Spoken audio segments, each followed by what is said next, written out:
అందరికీ నమస్కారం అమ్మ.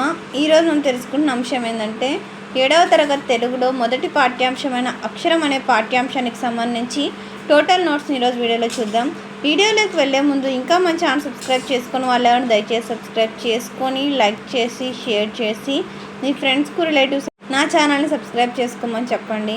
మీరు చేసుకునే ఒక సబ్స్క్రైబ్ అండ్ మీరు ఇచ్చే ఒక లైక్ నాకు ఒక రకమైన సపోర్టింగ్గా ఉంటుందమ్మా. మీ ప్రేమ ఆదరాభిమానాలు ఆప్యాయత అనురాగాలు నా మీద మన ఈ ఛానల్ మీద ఎప్పటికీ లాగానే ఉండాలని మనస్ఫూర్తి కోరుకుంటున్నానమ్మా. ఇప్పుడు మనము సరైన వాక్యాలు రాయడం, ప్రకృతి వికృతులు, సమానార్థక పదాలు అన్నీ చూసినాం కదా. ఇక్కడ అర్థం సొంత వాక్యం. నిరంతరం అంటే ఎల్లప్పుడూ, ఎల్లప్పుడూ శుభ్రంగా ఉండాలి. అనుబంధం అంటే ఎప్పుడు ఉండే సంబంధం, మంచివారితో అనుబంధం పెంచుకోవాలి. కంబలి అంటే రగ్గు దుప్పటి, చలికాలంలో కంబలి కప్పుకోవాలి. నిద్రాభంగం నిద్రకు ఆటంకం, ఎవరికి నిద్రాభంగం చేయకూడదు. గుండెకు హత్తుకొను అంటే అక్కున చేర్చుకొను.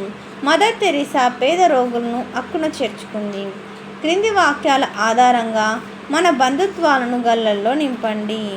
ఇక్కడ ఇచ్చినారుగా, దీనికి సంబంధించి ఆన్సర్స్ మనం గళ్ళల్లో నింపేసినాం. తర్వాత క్రింది వాక్యాలను గమనించండి. గీత గీసిన పదాలను విడదీయండి. రామయ్య రామ ప్లస్ అయ్యా, ప్రేమించుమన్నా ప్రేమించుము ప్లస్ అన్నాం, పెంచుమన్నా పెంచుము ప్లస్ అన్నాం, గురువులందరికీ గురువులకి ప్లస్ ఇదే, అప్పన్న అప్ప ప్లస్ అన్న, మల్లన్న మల్లా ప్లస్ అన్న. క్రింది వాక్యాలను గమనించండి. గీత గీసిన పదాలను రాయండి.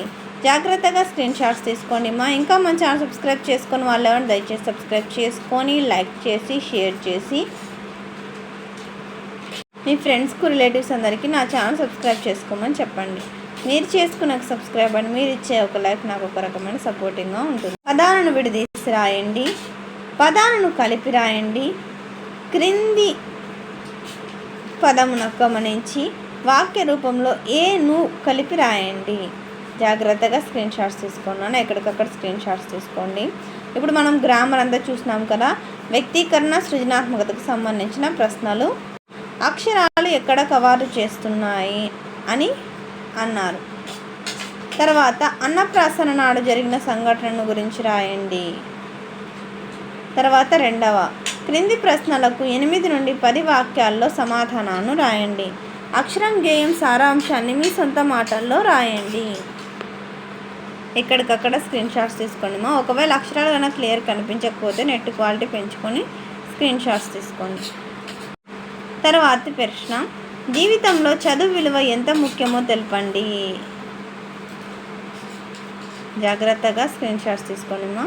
నా ఛానల్ని సబ్స్క్రైబ్ చేసుకొని ప్రత్యక్షంగా పరోక్షంగా సపోర్ట్ చేస్తున్న వాళ్ళందరికీ పేరు పేరున ప్రత్యేకమైన హృదయపూర్వక ధన్యవాదాలు. అందరికీ ధన్యవాదాలు. దయచేసి వీడియోని మాత్రం స్కిప్ చేయండి.